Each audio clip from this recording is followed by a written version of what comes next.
ক্ষমতার অপব্যবহার সহ জালিয়াতির মাধ্যমে রাজধানী উন্নয়ন কর্তৃপক্ষের পূর্বাচল নতুন শহর প্রকল্পে প্লট বরাদ্দ নেওয়ায় দুর্নীতির মামলায় দোষী সাব্যস্ত হওয়ায় শেখ রেহানাকে 7 বছরের কারাদণ্ড দিয়েছে আদালত। একই মামলায় তার মেয়ে টিউলিপ রিজওয়ানা সিদ্দিককে 2 বছরের কারাদণ্ড দেওয়া হয়।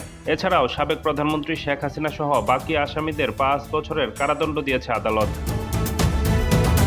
কারাদণ্ডের পাশাপাশি টিউলিপ সিদ্দিককে 1 লাখ টাকা জরিমানা অনাদায়ে 6 মাসের বিনাশ্রম কারাদণ্ড ও শেখ রেহানাকে 1 লাখ টাকা জরিমানা করা হয়েছে।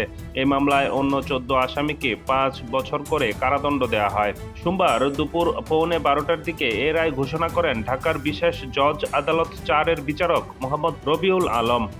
আদালত শেখ রেহানাকে 7 বছরের কারাদণ্ড, 1 লক্ষ টাকা জরিমানা এবং অনাদায়ে 6 মাসের জেল।